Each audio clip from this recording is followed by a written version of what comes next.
My name is Karin Kettenring, and I'm the head of the Wetland Ecology and Restoration Lab at Utah State University. And I'm also joined by Annie Henry, who is a research scientist in the Wetland Ecology and Restoration Lab. So she is going to be speaking today along with me. And then we have Anna McIntyre, who's the managing director of the Janet Quinney Lawson Institute for Land, Water, and Air at Utah State University, and she will be helping facilitate the discussion at the end here. So the plan today is we're going to give a seminar to summarize some of these results from our survey, and then we will have everybody introduce themselves. And I know that a number of you were interested in sharing your experiences yourselves, and then we have some additional discussion questions that kind of wrap this up at the end. So thank you very much for joining us. I'm going to jump right into the presentation. You can hopefully all see my slide. Is everything looking good on your end? Okay. And then Annie, I'm just going to mute you. There we go. Okay, so as I mentioned, I'm the head of the Wetland Ecology and Restoration Lab at USU. Our mission is really to better understand wetlands and the plants within them, both native and invasive, to inform and improve both wetland management and restoration. So we're a research-focused lab, but that's really where our focus is. So part of our efforts include these dual surveys that we conducted in 2023 with the interest of improving wetland revegetation. So we really appreciate that you all participated in this survey. So today we're going to summarize the results of our survey. Obviously, you know your practices and the challenges that you face, but we think there's some value for understanding, where you stand relative to other people and whether your situation is similar or different from your colleagues. And also, we really want to formalize this knowledge base to be able to share with other people. So that's part of our intention here, and to help educate others beyond our circles and to find opportunities for improvement and collaboration.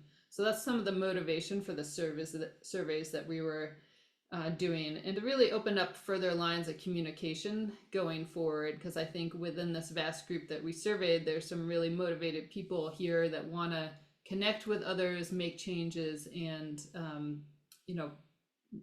collaborate going forward. So at the end of today's presentation, we'll have opportunities for discussion to that effect.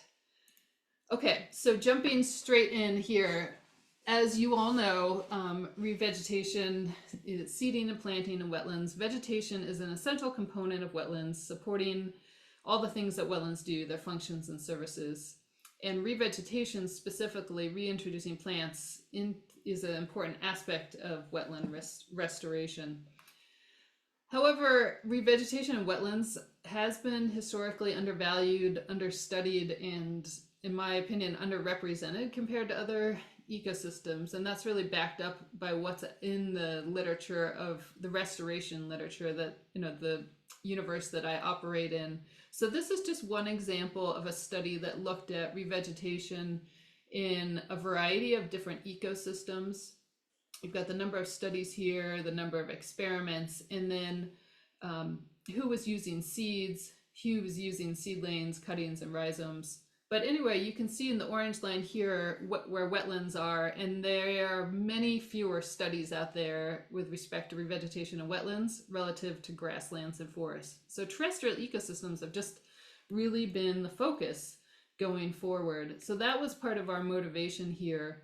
And we also know, I think you fundamentally understand that increasing knowledge about revegetation doesn't necessarily mean that you can go out and revegetate, because there are so many other barriers that people face. And that's part of what we wanted to document. What are the challenges that people are having? Are they similar or different across the region? In addition to that, we really, again, want to document how widely revegetation is actually practiced. What are the approaches that people are using, and what are the challenges that people are facing? And then related to this, we know that one vital aspect of revegetation is that the plant materials need to be available and accessible. So we wanted to survey the native plant industry. We're going to largely use the term vendor today, but we are referring to people that are producing and selling and distributing seeds and plants. So the native plant industry is relatively well developed, again, for terrestrial ecosystems. But what about for wetlands? That's what we wanted to know for this Intermountain West region. And we wanted to know, what are vendor practices, what's the state of species availability, and what challenges do vendors face? And obviously, those of you working in this industry know these well, but again, we think formalizing this information and being able to share those challenges in particular may mean that there may be some unique opportunities going forward. So we're really curious about asking these questions. We also are focusing on the Intermountain West in particular as our study region. And that is, well, one, we obviously here at Utah State sit squarely within the Intermountain West region. We're located right up here. And all of you know probably that the semi-arid region is typically quite dry, and as a result, wetlands are naturally scarce and provide essential habitat because there are even fewer wetlands out there. And some of the major threats that I'm sure you've all been hearing about, what's happening with Great Salt Lake and its declining elevation. Water shortages really plague people across the region, and as well as invasive species, both invasive animals. Our DWR crew here was just out treating for invasive carp today. We, in particular, here in northern Utah, are dealing with invasive Phragmites, but there are quite a few other species that really challenge and actually motivate revegetation after invasive species management. So our project goals then were to, with the manager survey, determine managers' revegetation practices and challenges. Similarly for the vendor survey, determine vendors' practices and challenges. And ultimately our goal is really to look for synergies as well as some discrepancies between these different groups and opportunities for communication and collaboration. So I'm going to present now on the manager survey, and then Annie will talk about the vendor survey. So the manager survey was an online survey with quite a few multiple choice questions and text entry questions. It took about 30 minutes for people to complete. And the respondent pool were the people that we actually sent the survey to were people that directly managed wetland habitat on federal and state land in our region. We particularly focused on agency people because we knew that we could better identify who they were just through public records as opposed to focusing on private landowners for this particular survey. It made it more tractable for us to do that. So we sent the survey to 360 federal and state managers working in the Intermountain West. And in turn, we got back 52 surveys, which to me is really a great response just because I know how incredibly busy so many people are. And you can see also that we had a nice spread of managers responding. Each of those numbers represents the number of people that responded in each of those states. So let me talk about what that pool of respondents looked like. Generally, people had small staff, 3 to 5 full-time, 3 to 5 part-time staff members. And most of these wetland managers managed vast upland areas, and then the wetland areas that they managed varied greatly in size, from as small as 1 kilometer up to 500 kilometers squared. So really a wide range of land management responsibilities in terms of wetlands. We asked about about people's budgets and how much of their budgets were specific to revegetation. So this graph here is going to be similar to what most of the data we're going to show today are. And so we'll always have on the y-axis here the percent of respondents. So basically, if you see a tall bar in our graph, that means most people chose that option. And so in this case, when we asked how much of your budget is allocated to revegetation, most people were saying it's 1 to 25% of their budgets. So revegetation was a small fraction of their budgets, and in some cases there was for 6 people basically none of their budget was dedicated to revegetation, even though they were doing revegetation. One thing I forgot to mention, that so the bars represent the percent of respondents. the numbers in the bars are just the number of people. So here it's 34 people, here it's 6 people, and so forth. Anyway, that pattern will be helpful as I show a number of these graphs here. Then we asked, okay, of your budgets dedicated to revegetation, how much of it is dedicated to monitoring? And in this case, similarly, a pretty small percentage of revegetation budgets were dedicated to monitoring, to seeing how the revegetation efforts actually worked. So, and 10 respondents said that basically none of their budgets were allocated to monitoring. So this is kind of interesting because when we asked folks what they used to plan the revegetation efforts, monitoring was actually the most important factor. So we've got monitoring, annual plans, habitat management plans, revegetation plans, what's helping inform people's revegetation activities. So despite the fact that people have small budgets or essentially little budget for monitoring, it's one of the primary ways that managers plan their wetland revegetation activities. So I think that's really challenging. You know, people are stretched thin in terms of their budgets, but they're still using this information to plan accordingly. We asked what are people's motivations for revegetation, particularly for planting or mats on the left-hand side and for seeding on the right-hand side. And you can see these different motivations. One thing that was really interesting to me when looking at these top motivations, erosion control was actually usually the most common reason people were revegetating. And sure, almost as popular was revegetation in the context of invasive species management, as well as for habitat. No surprise there. Another one that actually was a little bit surprising to me was how many people were revegetating for water quality improvement. I thought that was pretty interesting. Okay, now what types of habitats are people revegetating?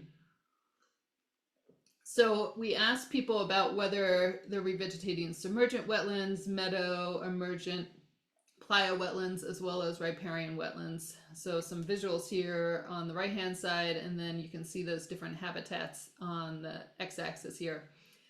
Okay, this graph is a little bit complicated, but I'm going to walk you through it. Basically, those numbers, those darker green numbers, mean that people were revegetating more of those habitats. So if somebody responded with this, that they were revegetating 76 to 100% of their riparian habitat, you can see that here. So most of the time, most people are not revegetating all of their riparian habitat, all of their meadow or emergent habitat. Most of the time, they're doing more like 1 to 25% of the riparian habitat, or 1 to 25% of the emergent or meadow habitat. So we see modest percentages of riparian and emergent meadow habitats being revegetated. And of course, that makes sense. It's logistically impossible to be trying to revegetate 100% of your habitat each year, or over the last 5 years in the case of this question. But there were quite a few people that were focused on revegetation in that riparian and emergent habitat. When we asked the same question with respect to submergent species, submergent habitat, and mudflat or playa habitats, as shown here, most people were not revegetating those habitats at all. So 22 people said they were not revegetating their submergent habitat. That was, these are really important aquatic species, but we know that this is just not as commonly practiced, and there's just not well-developed protocols too, which is probably part of the issue. It's not too surprising that people don't do a lot of revegetation in mudflat or playa habitats, because these are partially unvegetated habitats anyway, so it's, maybe the need for revegetation is less there. So within these habitat types, riparian, emergent meadow, playa, and submergent, we asked what particular species people were interested in reintroducing as part of their revegetation efforts. And so looking at riparian and emergent, you can see that there was a lot of interest in, there's a lot of interest in riparian revegetation, and it's a variety of species, willows and cottonwoods, and just general native riparian species is that middle bar here. And then in terms of the species that people are interested in terms of emergent meadow species, just a general interest in native species to these habitats, rushes, perennial grasses, sedges, and so forth. And then we've got a list of specific species that may be of interest to folks. Generally, in terms of playa and submergent habitat, this reflects that previous slide here, that there's less interest in reintroducing native playa species and native playa species as well as native submergent species. So these species of interest reflect those habitat types that people are revegetating from that previous slide. Also, we did ask specifically about people's interest in seeds and plugs and plants and mats across these different habitat types. You know, we weren't sure if there would be a focus on seeds for one habitat type and a focus on plants for a different habitat type, but that was generally not the case. There was broad interest in all of these different approaches to revegetation. We wanted to know what were people's priorities when buying plant materials and how they basically chose what they were going to buy. So we looked at, we asked people how important are these different factors that you can see on the x-axis here. And the darker the green color, the more important that factor is. So in this particular case here, the most important factor that people chose was plant species suitability to a site. So people want to get species that are going to work at their site. That makes sense. It was interesting to see too that choosing native species was very important to a lot of people. Obviously, people are going to be choosing species and sources that are available from native plant vendors. And let me actually just highlight these. Other things that I was surprised at how many people were interested in buying seed that was certified, because I haven't heard as much of a discussion about that. Another thing that was really important was that seed lot that people are buying is viable. Again, that means it's usable. And then of course, price is important, but it wasn't as important as some of those other factors. So that was kind of interesting to me as well. We also wanted to know if people were able to get the plants here in this top graph and the seeds that they want for revegetation. And for most cases, people were able to get all of the plants and all of the seeds that they wanted, but that wasn't always the case. In other situations, people were able to get some of the plants and seeds that they wanted, but they were helped by the fact that a lot of people were flexible in their needs, both in terms of their seeds and their plants. So that flexibility pays off, of course, when if not everything you want is available. I think this graph here is maybe some of our most important finding. This in the next slide, and I find this, it confirms a lot of what we know, but also maybe some new insights here. So we asked people about the challenges that they make with respect to challenges that they face with respect to both environmental factors on the left-hand side and capacity-related factors on the right-hand side.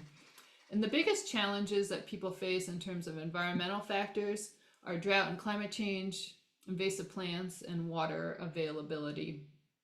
There are a number of other things there, such as excess nutrients and sediment and salinity, wildfires, heavy metals. Those are other challenges that were identified as important, but by fewer people. In terms of capacity related challenges, you all are living this, that budget limitations, having not enough personnel, and logistics were really the biggest challenges in terms of capacity.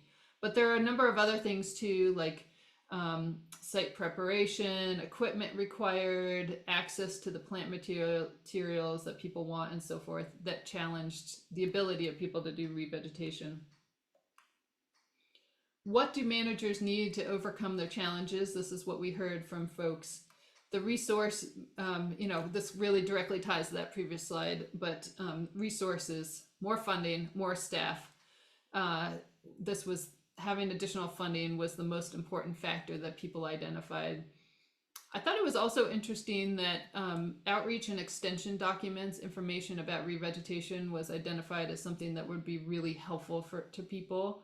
As a researcher and somebody that actually produces things like this, or some of my colleagues do here at our land grant institution, this tells me that this is information that could be useful to folks, particularly related to revegetation. Also, communication with other practitioners, restoration practitioners, as well as researchers, was identified as really important. Having more paid staff, potentially regional conferences or workshops, guides that vendors provide when they're selling seeds and plants were also identified as important factors. So these are things that we're hoping to hear, maybe from individuals too, about what do you need going forward and what are opportunities in terms of lines of communication or increasing coordination and knowledge. We did ask folks how much collaboration they have with the vendors that are supplying native plant material suppliers. A little less than 50% of managers are actively communicating and collaborating with native plant vendors, and fewer are collaborating with research institutions. But quite a few actually do not have collaborations with vendors or research institutions, which I think is maybe highlights an opportunity for, again, increased communication and collaboration. So some take-home points here. Budgets are limited for wetland revegetation, and the monitoring part of those budgets are particularly limited, even though monitoring is an important tool for planning future revegetation efforts. Managers are revegetating for important ecosystem services. Erosion control was the top of those, but invasive species control, habitat, water quality improvement. But their folks are limited by lack of funds and personnel and quite a few logistical challenges. Access to diverse wetland plant materials is a concern. Managers are often not able to find the species that they would like to use, but quite a few have flexible needs and adapt to what is available. Drought and climate change are the biggest environmental challenges that managers are facing, followed by invasive plants and water availability. And helping to address that is increasing financial and human resources, particularly for monitoring, increased information and collaborations to continue and expand wetland revegetation efforts. So that is a synopsis of our manager survey. I'm going to stop my screen sharing here, and Annie is going to tell us about the vendor survey now, and I will mute myself and give control over to you. Great, thanks, Karen. Just one quick second here. Okay, can everyone see my screen? Okay, great. So like Karen said, I'm gonna switch us over to the vendor survey. See if I can, okay, great. This was also an online survey that some of you took, and it also had a bunch of multiple choice and text entry questions, and took about a half an hour to complete.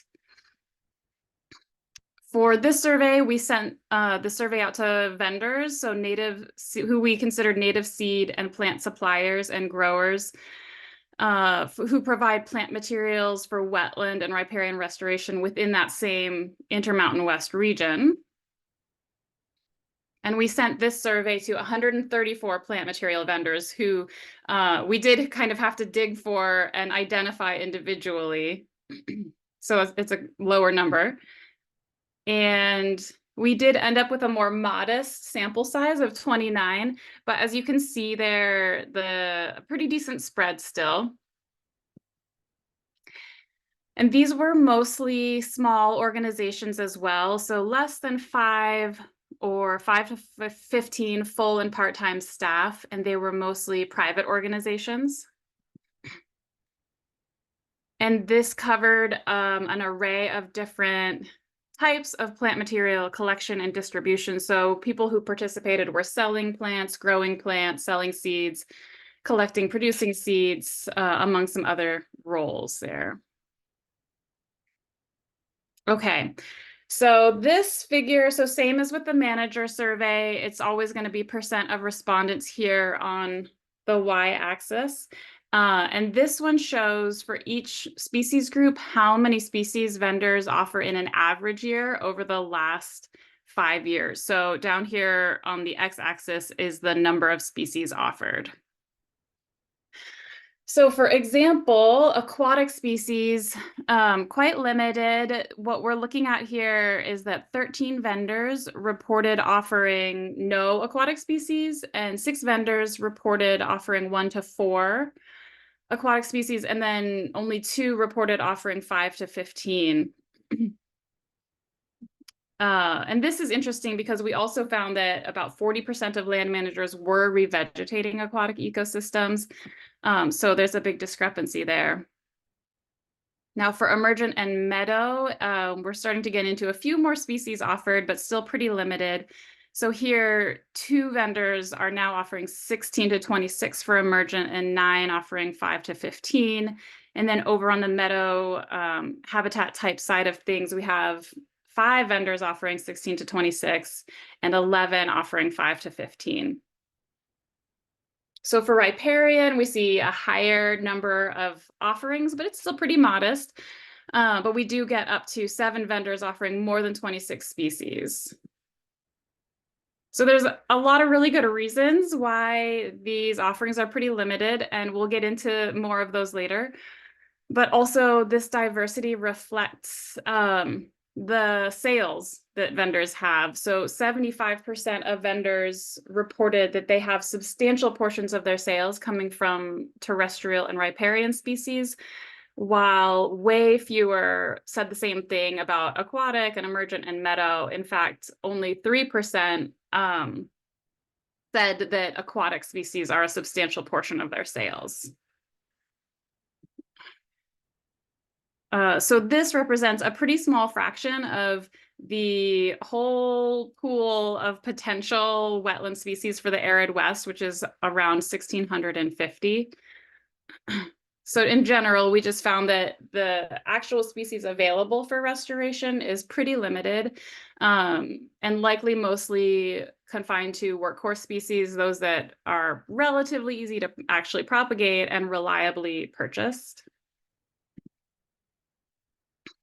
And then just for a little perspective of what's going on in the broader scale, nationally, about 26% of the 25,000 vascular plants that are native to the US are sold commercially. And then in grasslands, which, as you saw before in Karin's slide, has a long history of research and practice in terms of restoration and revegetation, 74% of the 1,000 possible species are available. So then we also looked at the actual plant material types that are available.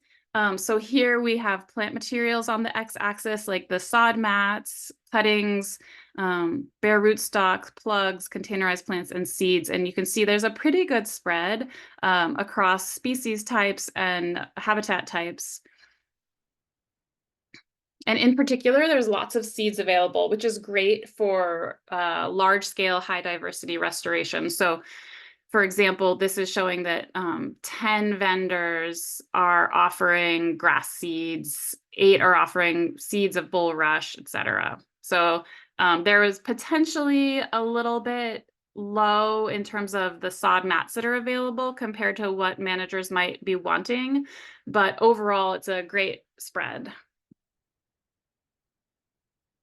So we also asked vendors if there were any species or species types that they have been, customers have requested that they've been unable to supply over the past 5 years.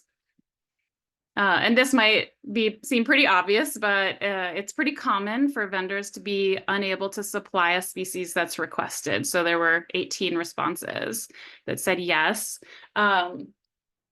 And vendors also said that customers usually request a certain species rather than any species based on an attribute, like for a specific ecosystem service or a project goal. And then, like you saw before, This is sort of countered by the fact that even though they're asking for certain species, managers are often flexible with what they are going to use and can just use what's available.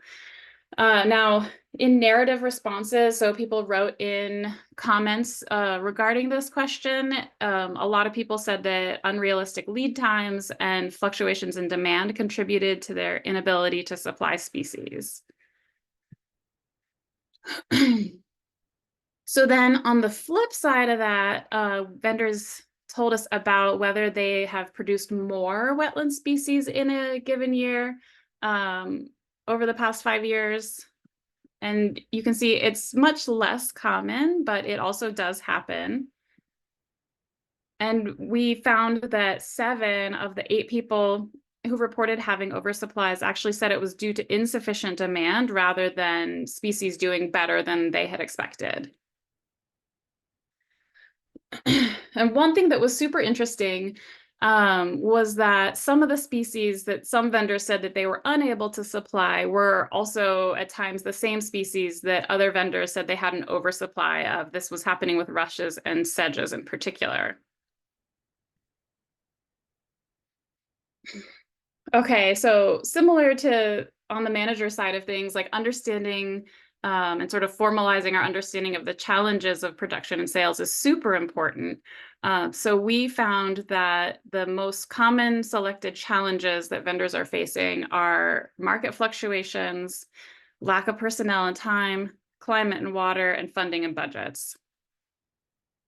There's also some other but slightly less common challenges, but also still super important, such as access to equipment or facilities, technical knowledge relating to species or species types, technical knowledge related to production, and access to water. Now, speaking to this market fluctuation finding, we also found that a lot of vendors have very few custom grow orders. So this is showing that for 62% of vendors, they have less than 25% of their sales coming from custom grow orders. So that's a big contributor to that market fluctuations piece. When we asked what vendors need to overcome challenges, we found that the biggest one was financial incentives to make new or difficult species worthwhile to put the effort into producing. They need clear guidance from customers on what species will best meet the customer's restoration goals.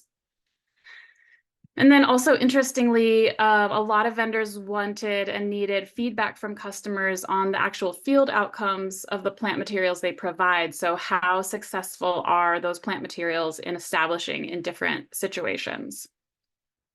Some also selected that they said that they needed better training for personnel on species ID and propagation, more research into difficult to produce species, and better access to information. And then there was a smattering of other things that were written in, such as plant resources for starter seed and access to land, increased funding, and increased use of contracts.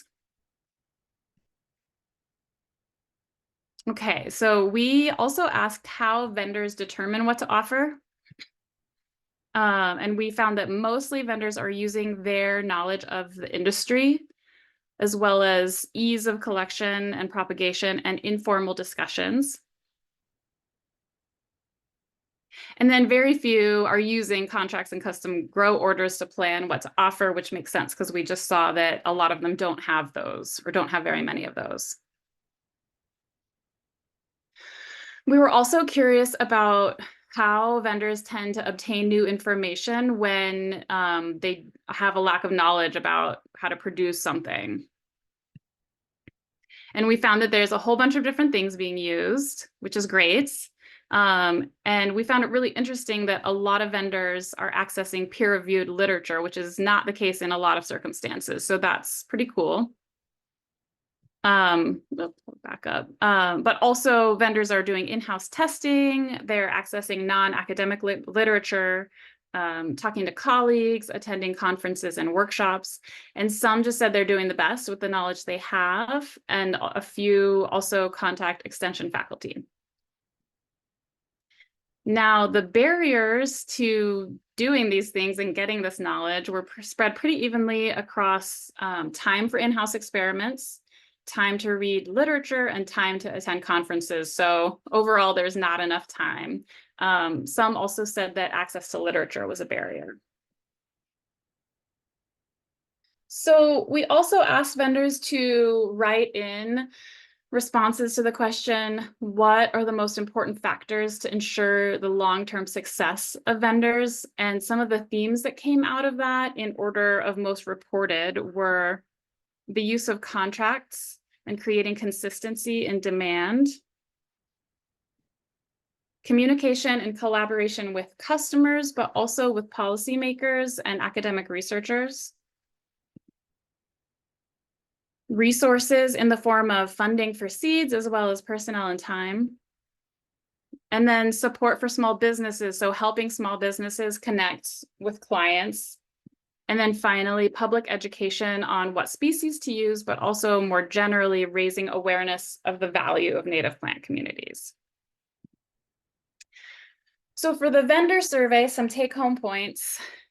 Overall, there's a limited availability of aquatic, emergent, and meadow species compared to riparian and terrestrial. To improve the availability of wetland species, vendors really need some financial incentives to produce risky species, more feedback from managers on what to produce, and feedback on field outcomes. Market fluctuations were the biggest challenge that vendors face, and consistent demand through the use of contracts and government interventions could help address this concern. And vendors also need realistic lead times to produce specific materials that customers request. And then lastly, to obtain information to propagate new species, vendors do a lot of different things, including accessing peer review literature, conducting in-house experiments, reading technical documents, consulting colleagues, and going to conferences. And the main barrier they have in doing those things is that there's just not enough time. So now I'm going to take just a few minutes to sort of synthesize our findings from these two surveys, starting with the supply and demand aspect of things. So we found that managers really need diverse plant species to revegetate for these important ecosystem services, and access to those materials is a concern for some and many. However, vendors have a hard time producing diverse species because they're risky and people might not buy them. And vendors are generally more able to produce workhorse species that are reliable to produce and get purchased. Increasing the use of contracts with sufficient lead time to produce those desired species would give vendors some security and also ensure that managers would have the species that they want. However, the flip side of that is that contracts with large lead times can be really difficult for managers to enter into because of funding sources and agency planning timelines. So this is sort of a standing question that arose from the survey of how to smooth out these supply and demand challenges. Next, in terms of capacity, we found that everybody across the board has capacity challenges. In terms of personnel, both groups are short-staffed, and this for vendors limits their ability to obtain new information to propagate new species. And for managers, it really is limiting to their ability to do monitoring. And sufficient and consistent funding would be super helpful in alleviating that problem. Now, in terms of funding, for vendors, financial assistance to share the risk of propagating new species would really help in this effort to increase species diversity, and contracts would reduce the risks that the plants that they actually put that effort into won't be purchased. Funding for monitoring would help managers both plan restorations, but also adjust their plans as needed. And it would also, increased monitoring would also allow them to be able to give that feedback that managers said they could use on how plants do in the field. So this is another standing question of how to address these ongoing funding challenges. Another thing that came out of both surveys was the desire for increased collaboration. And that can be in the form of institutional support. So both groups could use the state and federal agencies recognize the importance of wetland revegetation with diverse plant materials and also provide financial support for that.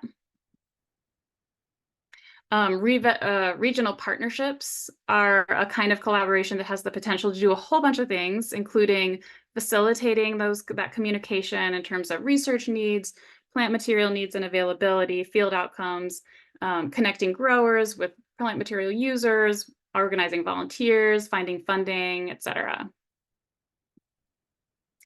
And then also increased collaboration with research institutions is an opportunity to develop new knowledge that's really relevant for those groups on propagation methods for new species, restoration protocols, and climate adaptations. And then we just also found that it's important that those findings get published in a way that those groups can actually access the findings. And then lastly, the solution to some of these challenges is simply greater communication and collaboration between these two groups, so vendors and managers, which is why we're super excited to have a discussion about these things. And then before I close, I just wanted to mention that both of these surveys are in the process of being published in Restoration Ecology, the vendor one like tomorrow and the manager one soon, hopefully. And we are planning on sending a PDF out to everyone of those papers once they're out. So with that, I will stop sharing my screen and hand it over to Karen. Thank you, Annie. So we're going to transition now into, we want to have a discussion with this group that's here today. We really appreciate your participation in the surveys and your interest in participating today. And a handful of you were interested in sharing your thoughts firsthand. And so if you feel comfortable putting your cameras on, feel free to do that.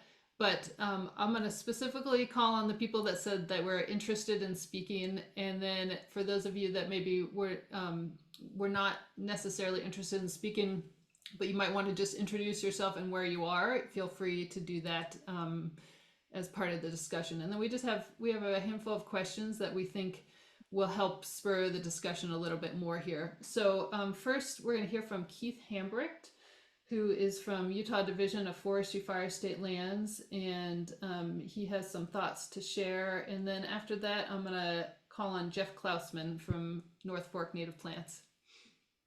So Keith, you are up. Hi, everyone. So I manage state lands for Utah, specifically sovereign lands, which are the beds of Bear Lake, Bear River, Great Salt Lake, Jordan River, Utah Lake, and sections of the Green and Colorado River. So we have 2,200 miles of shoreline, wetland, and riparian habitat. And our program is relatively young, and mostly our focus has been dealing with a lot of invasive species. So on our rivers, Russian olive tamarisk, and then in our wetlands, invasive Phragmites. I found this survey to be quite helpful, and I'm actually feeling really optimistic right now with all of this stuff. So, like looking at the challenges that we're all facing. So now with the concern over Great Salt Lake hitting record lows, we have received a huge boost in funding, and we have a lot of ongoing funding. So now we need to put that to use. Additionally, we've made some really good headway with a lot of our invasive species removal efforts. So we're kind of in a lot of areas turning the corner, I think, where we're ready to start revegetating.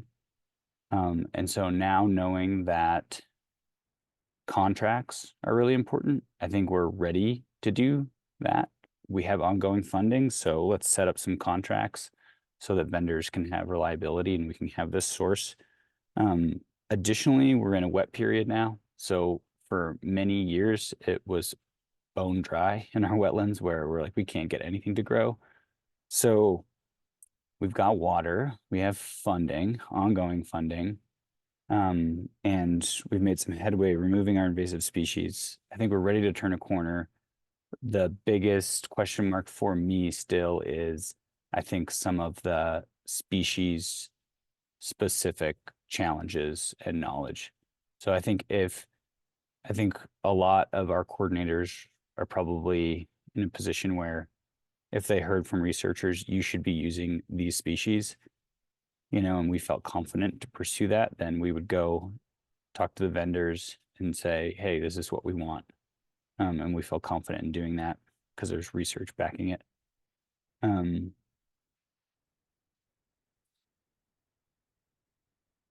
I think I'm just curious in general too of like if the funding thing has changed for other managers recently. There was the bipartisan infrastructure law, the Inflation Reduction Act, all of this federal funding coming in. I think some of the conferences I've been to more recently have been about there's a flood of money. So I wonder if that's changing for other people as well, which could be great news for all of us. So yeah, those are my initial thoughts and feedback for now. Yeah, that's great, Keith. I'm going to make notes of a couple of these questions that are coming up that we can maybe address to the whole group as part of this. But we'll keep doing some introductions here. Jeff, do you want to unmute and talk about your company, North Fork Native Plants, and your experiences? Sure. Thanks, Karen, and Andy. That great presentation. Appreciate being included. We come at this from an angle where we work on both sides as both a vendor and a manager. On the management side, we manage a lot of private property and conservation easement property for wildlife. A lot of that is wetland and riparian habitat. And then, of course, we also have our native plant nursery, which really started in developing wetland plant materials. When the presentations were going, I jotted down a few things that I just wanted to share to spark other people's comments. I'm interested in those. I think we still have quite a few gaps to try to address from the sort of diversity of plant materials aspect. I think there's a real lack of supply in wetland forbs, and that's probably driven by demand and some of the problems that were highlighted for vendors. I think there are still quite a few knowledge gaps when we move into the submerged aquatic communities, both on just basic biology and certainly restoration ecology. I think there's a pretty major ecological gap in our profession with seed and plant movement guidelines. What's appropriate. We hear a lot about this for xeric species and some of those communities, but you don't see a lot in the literature. I haven't looked at it in the last maybe couple of years, but when I used to follow that more carefully, it's hard to find guidance there. So I'd love to see that gap closed. And then I think there's a real paucity of people interested in just general botany. It's hard to find a good botanist. I think that's a challenge for a lot of the managers. They don't know what to plant. I mean, a lot of times they don't entirely understand what they have in their managed habitats, and it's hard to find qualified people to do accurate inventories. And so oftentimes they will be selecting plants based on a catalog or basic traits from an NRCS document and maybe not putting the most appropriate communities back together. So I think that's a real challenge. But those were my original thoughts. Kind of leave it at that for now, and I'm curious to hear when we have a free form discussion what other people think about some of those points. Yeah, that's great. Thank you, Jeff. Okay, let's hear from the DWR managers. I don't know, we've got Rich and Chad and David who all said they were interested in speaking, and they're all on the same phone. So maybe you can kind of tag team it, and then after that, Jim Brown, I'll call on you, and then we'll open it up for discussion. Go ahead.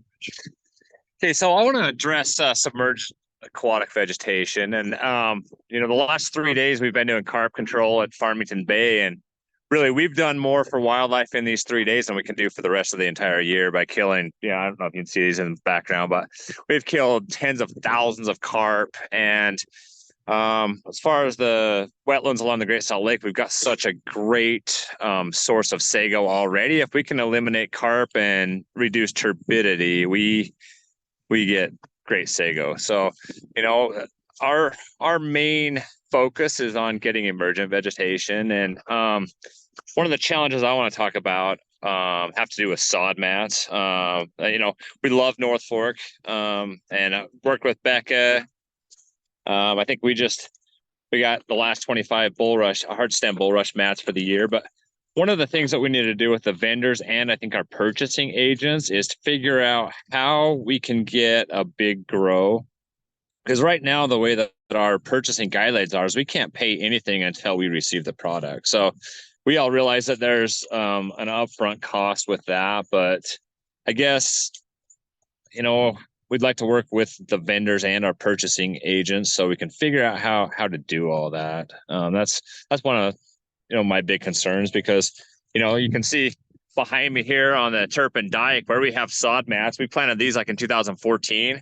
They are amazing at erosion control. And where we didn't plant sod mats, we get so much erosion. So I really want to plant a lot more sod mats on my areas. So I really would like to continue that conversation with anybody that is in the sod mat business. So I'll give it to Chad. Yeah, thanks. My name's Chad Cranny. I'm a wetland manager for the Division of Wildlife. Work a lot with teeth and invasive species removal, particularly Phragmites. So that's where a lot of our revegetations come in, but also mainly that and erosion control. But it's I'm glad these surveys really brought out what the real problem is. I think on both ends is just having the plants available at the right time, and our restrictions with our funding and stuff. And it's funny because just yesterday, all three of us were talking about we need to get some contracts out so we can have vendors will know what we need for the next 5 years, and we will know that we're going to get it. So I guess one question I would have for vendors is like, how long term of a contract are we talking about? What would be useful for you all? And then I'll hand it over to David England. Hello, everyone. My name is David England. I manage Farmington Bay and Tempe Springs. And honestly, we've hit a lot of stuff that I've had concerns with, but just something else to kind of throw out is I think something that we can do better on, and that's collaborating with the other vendors and other folks that are doing restoration in wetlands. I mean, Keith already mentioned we're kind of in the infancy of doing a lot of this seeding restoration out here, and we're still a lot of gaps with what's working, what's not working. So I think collaborating with others is something that's much needed. Great. Really appreciate all those insights. They definitely resonate with what we were hearing from the broader population that we surveyed. So let's hear from Jim Brown. He's north of Seattle, and would love to hear some of your thoughts and initial reflections. Sure. Well, thanks a lot. It was good to hear some of the responses from the other vendors. in that they also have a hard time getting any kind of contracting going. And that's kind of our big concern. We're a bare root nursery, we're 60 acres bare root production. We mainly do the woodies. WACD, Washington Association of Conservation Districts, took on running this facility back in '93, knowing that a number of salmon runs were going to be listed as threatened and endangered. And one of the big things that needed to happen was improving riparian habitat along this salmon-bearing streams. So our focus has been and still is on riparian species. We also do upland, and we do a lot of willows and cottonwoods, so we get down into some of the wetter grounds.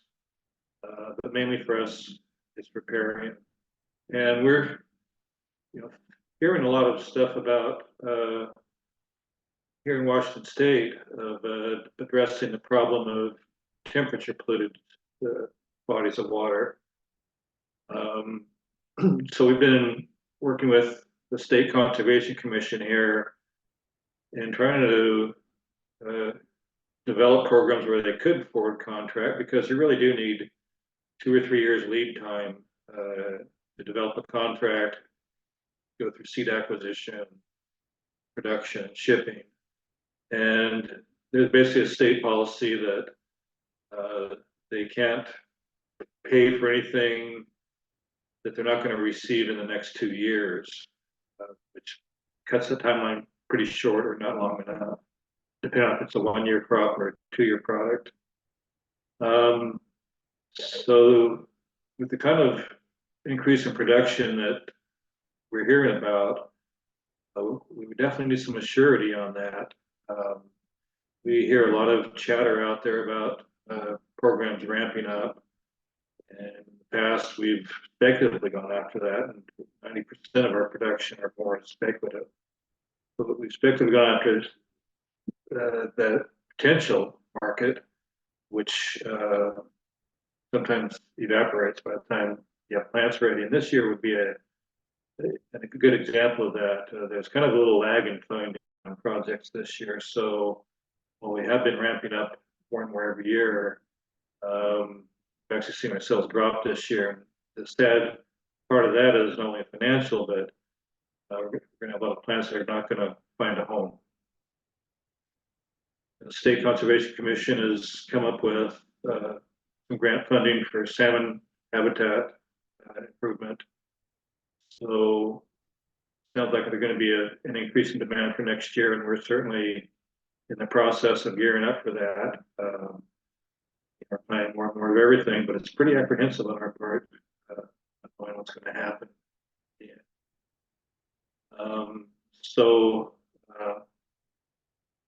I think to help the vendors, need to be some form of forward contracting, or just some form of concrete understanding that any additional plant stock produced will find a home.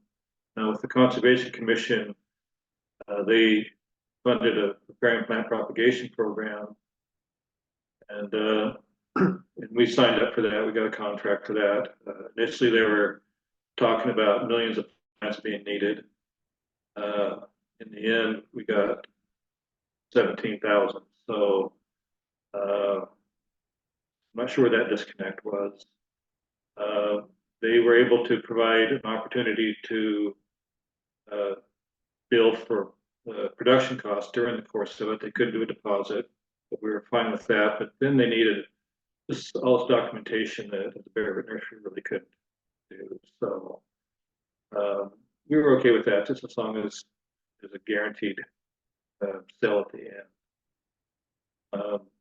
But I think you guys are doing a great job here and trying to bring together vendors and managers. We have a conference we're going to go down to in Seattle at the Center for Urban Horticulture on the 2nd of April.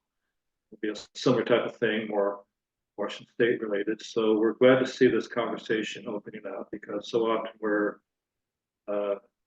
grasping whatever little bit of information we can gather from the managers. trying to do what I'm doing now is highlight where we're coming from.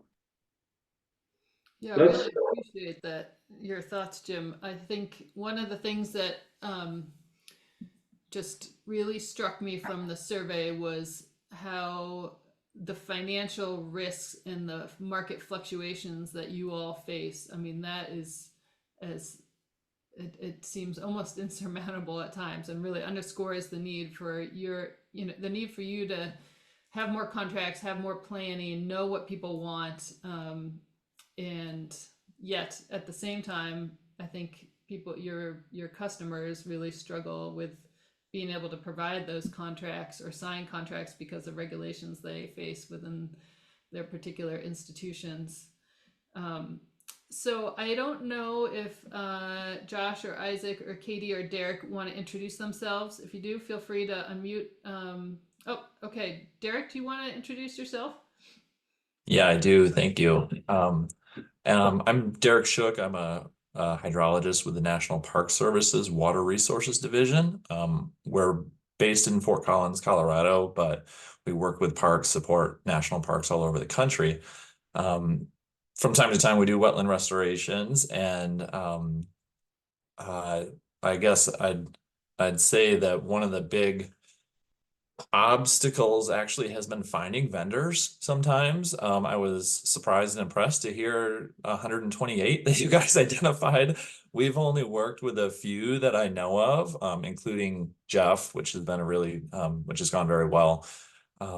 And one thing that Jeff mentioned was the ecological significance of different genotypes or subspecies, kind of that site level fidelity and adaptation to the plants. That's something that we in the Park Service are very interested in, having local seed sources and local genotypes. Oftentimes that means collecting seeds from our sites or very nearby, and on a contract basis, having a nursery grow them out. But it's different for every park. But one thing that I would identify as having some good guidance from nurseries on how to do this, because lots of times we don't have anyone who's a wetland specialist at all. Hopefully a plant person in a park, but it's highly variable. And so I think that kind of figuring out how to connect, I don't know if like a list of vendors and what they offer would be appropriate, but something like that, especially because it can take a long time to collect seeds and have them custom grown out. So if there are kind of local genotypes that are already available on a commercial basis, that would be helpful for a park to know that that seed source is from nearby. Yeah, that's really that. As soon as you said that in the beginning, I thought, oh, we could share the vendor information with people. It's publicly available information, and Annie largely compiled that database, and it was a lot of work and a lot of phone calls to try to, you don't know who's out there, and half the battle is just trying to make those connections. So I really appreciate that. Could you, if you're willing to entertain one more question, could you talk about what your contracting abilities are, like your ability to plan and maybe have a contract with native plant vendors, suppliers? Yeah, I think it's kind of, I guess, pretty, I don't know the whole spectrum of contracting abilities, but I think it's pretty good and kind of standard for us. We often in the National Park Service operate slowly, plan things over a few years and implement over a few years. It's nice reassurance knowing that we'll still kind of have the same lands and mandates for management, guidance for management on those lands through time. So, of course we have to identify and often cobble together funding sources, but I do think contracting has worked well for us, partly because it's really a pretty deliberate process with a lot of people are being very careful in what they introduce into national parks. So anyway, that's my kind of Yeah. limited perspective on it. That's interesting. And are you seeing increasing funding for restoration projects from federal legislation? That was part of Hugely. Keith's question. Yes, yes, we definitely are. We have some, internal capacity issues, as you've identified, everyone has. As far as like how we are able to select and distribute that money and then really manage it. Again, there are a lot of people who end up being the point person to say a wetland restoration project who just don't have much experience within those those efforts or even sometimes those habitats. And so I think that having that trusting kind of yeah, I guess a trusting relationship with the vendor or contractor is huge because it very often happens, through kind of no blame assigned, just that people will deliver whatever service they can to meet the budget that you said you had from the get-go. And I think that sometimes that ends up bringing some fluff and some unnecessary pursuits and maybe just like less than optimal restoration approaches. Yeah, absolutely. Okay, so I'm gonna open it up for broader discussion here. There are a couple more pointed questions I may ask just based on what people have said, but I do want to, also if anybody wants to ask a question of another person, you can maybe there's both a Q&A option at the bottom where people can, if you've got, maybe there's something from the content in the webinar that you want to follow up on, or if you want to just, there's also the chat function if you want to put a question out to the group.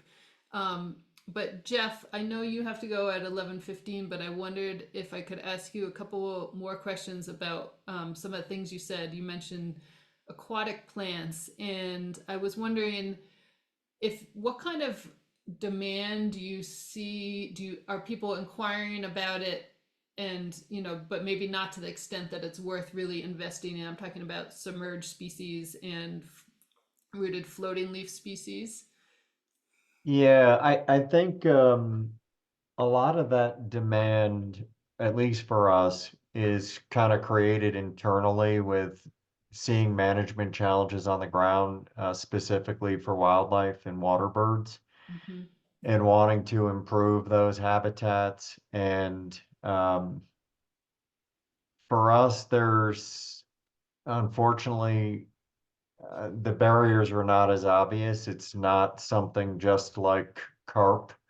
There's certainly invasives that play a role in some of this, passive restoration, but for us, it seems like we have to push a little harder to try to either enhance these communities or, tip the balance one way or the other. So for a while, we were sort of following more just wetland management literature and what the responses are to changing hydrology and hydro period and things like that. And then, but when you try to make the jump to finding products and techniques to jumpstart that stuff, we do a lot of work for trumpeter swan, so that's an incredibly important plant. It's hard to find that information. And so when that's not out there, it's very risky when you go to the production side to get geared up. That's a whole different kind of production setup, from growing things, emergent plants or riparian plants or whatever. So that's a definite challenge for sure. And I know that you guys are doing some work in that regard, and I certainly look forward to seeing some of those results. Yeah. Maybe they're already out there. I'm not sure, but I know it was ongoing not long ago. Yeah, it's still an active area of research, but we have had at least one round of initial experiments. This is particularly a master's students project looking at 3 aquatic plant species restoration down on Utah Lake, and there are try this. I think is highlighting another thing that's really a challenge is how how to share information readily without overwhelming people. And sometimes it's on a need to know basis, and other times, you know, if you are offered some resources, it maybe is just helpful in the moment. And as one example, we produced an aquatic plant identification guide because we just didn't even, to have capacity to restore species, you have to be able to identify them, back to your point about botanical challenges. And so putting that guide together has ended up being, I think, maybe helped open the eyes of many people, including myself, about how many aquatic species there are out there. And it underscores the point you made earlier about losing diversity. And that actually circles back to another question I wanted to ask you about forb. So you mentioned your concern about losing forb diversity in particular, and I agree about that. That's a really important point. It's something that we've been having discussions with our manager collaborators with quite a bit, because some of those forb species, not only are they good pollinator and other habitat species, but they tend to, some of them grow quite fast and actually are good for invasion, you know, trying to keep Phragmites and other unwanted species at bay. So I was curious, you mentioned maybe that there, I just wanted to get a little bit more of a sense of what you see with respect to forbs. Is there not at this point a lot of demand for it? Is that what you were saying? And is that Yeah, demand I mean, increasing at all? I would think there's, at least on the production side, there's virtually zero demand. And I speculate that the reason there's no demand is because we just don't have a lot of understanding about those plants. The focus has been on these workhorse plants, you know, the grasses, the grass likes. So I think it's daunting for managers to go out and try to even identify and catalog all those other non-grass likes, and then it's building you know, the ecological knowledge of those plants and what sorts of roles they might play. I know that you guys are, you know, in the trenches on some of the most difficult sites with Phragmites and reed canary grass and the whole, you know, the whole gamut. So, having information about even the most common forbs would be handy. And I think if it was out there and you could show the ecological role that those plants play, that would eventually build more on the demand side. And then when the demand builds, the supply will build. But I just wanted to quickly piggyback off of that because it seemed like a good tie-in. Karin, you wanted to bring up someone wanted to participate but couldn't be here. And they had a really similar point. They wanted to add to the discussion that this is Andrew Coonan at the Nevada Department of Wildlife, who also said that one of the hardest things they have is finding time for professional development and learning opportunities. And that extends to education about planting and vegetation, and knowledge, and finding a knowledgeable supplier as well. So I think that is probably a common experience. Yeah, I think that I was really struck with Andrew's comment. He actually he was a USU student and then worked here on Great Salt Lake, but now is one of the WMA managers at Nevada. And maybe both Jim and Jeff might have thoughts on this, but he said one of his challenges is finding suppliers that are familiar with his specific climate and environmental conditions. And, you know, there's such a vast diversity of wetlands in the Intermountain West. And so, you know, how do we better match that knowledge of what managers are facing on the ground versus what might be offered? And you know, sometimes managers don't necessarily even know what species they might want or need, and maybe need that advice too from suppliers. So I'm just curious if you have thoughts on that, either of you. Yeah, we get a lot of questions about what plants work well in different parts of the Northwest here. And I always try to defer to more local knowledge because there's such great diversity. And climates, environments out there. The nursery can help to a certain degree, but really need to find experts that are really close to your area.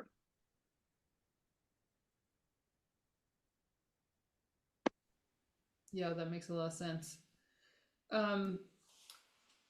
Okay, let's see. So, a couple more questions here. I'm curious, going forward, we've identified a few things that maybe are emerging from this conversation today as well as from the presentation, but I'm curious, after hearing the presentation today and the discussion today, are there things that one you personally might choose to do differently going forward in your management or native plant supplying practices, and or one thing that just really strikes you as this next step, within this broader group would really help you in what you are doing? And I'll put this question out to everybody. Is there anything you might do differently based on what you heard today, or anything that it just has emerged or has risen to the top in terms of what could help you going forward? Does anybody want to address that? Karen, can I just bring up one thing Sure. that just sparked for me is, and it was mentioned by others, there seems to be a lot of money in the system right now, and the risk there is kind of this feast or famine type business model. I know that on our end, we're already filling up for next year. I mean, we instantly were full for this year, and it's hard for us to build on capacity that quickly.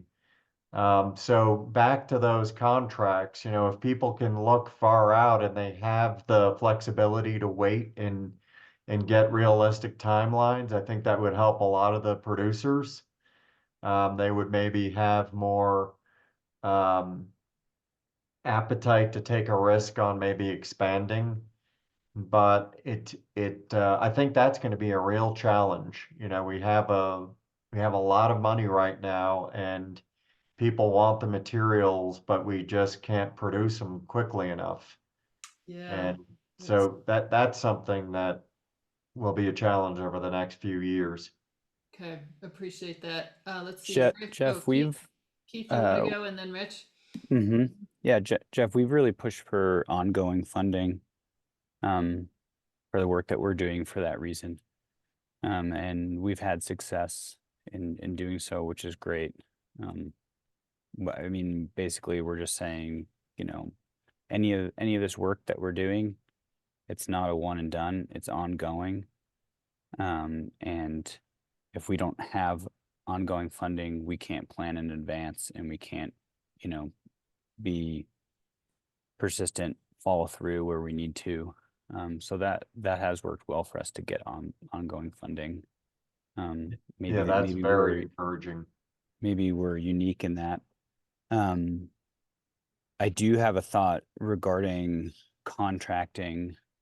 So I think for a lot of people, the challenge is that a lot of these agency government contracts, we can't pay until we receive a product, which is challenging for the business model of a nursery. But I'm wondering what people think about the idea of setting up contracts where we actually pay for the labor. So we can pay. We have contracts all the time for labor that we're paying someone to do a job for us, and I wonder if there's a way we could approach it where we're saying this contract is twofold, or maybe we have two separate contracts. One is for we're paying for you guys to grow plants for us. And then the second thing is we're buying plants from you. And maybe we'd have to connect the two, and we may need to get creative on what it looks like, like ongoing proof that the labor is happening. But that's just one workaround, I think, that I've had on my mind for a minute here. Well, that would be helpful too, Keith. That is a good creative thought, because of course, normally all the suppliers want are just to cover their upfront hard costs, costs, and we don't even try to cover any of our labor. We're just trying to cover containers and soil and infrastructure and things like that. So thinking about it that way, I think, is a creative step if that can, break into a better contracting scenario. Yeah, it's a really interesting idea and might, if this is a model that could be pursued in this particular instance, it could be a setup that then is shared with other folks working in agencies that face those same constraints. Because, what's specific to Utah is actually probably a challenge many people face. Let's see, Rich, you wanted to chime in here. Yeah, and I did a poor job of introducing myself before. Rich Hansen with Division of Wildlife Resources. I'm a wetland manager. I've been with the division for over 22 years. So, one thing that we kind of just thought of was in April and September every year, we kind of have a wetland managers field trip, and we collaborate and look at different areas. I think we're coming out here to Farmington Bay in a couple of weeks, but it's been good for the managers to collaborate, but this might be a great opportunity to get some vendors out on the ground with us to see what we're actually dealing with, and so we can meet them, interact, and maybe come up with create a relationship and come up with a game plan that way. Janice Garner coordinates it all, but I'll get a hold of her afterwards and just make sure it's okay. If there's anybody interested, maybe we could do that this year. Yeah, I think that was definitely one thing that emerged from our conversations with people in the survey was just the increasing those lines of communications between these user groups, so to speak. So I think that's a really nice idea. One of the challenges with the people that we surveyed, and thanks, Jeff. Yep, I know you got to run. Is that they are from throughout the Intermountain West. So when we were initially thinking about how to get back to the survey participants, we thought about trying to bring people down to Great Salt Lake from all of these survey participants, and we decided that was maybe too ambitious, but maybe at least folks from Idaho and a little bit closer in might be willing to do that or interested in doing that.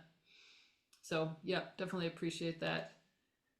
Is there anything else from Chad or David there?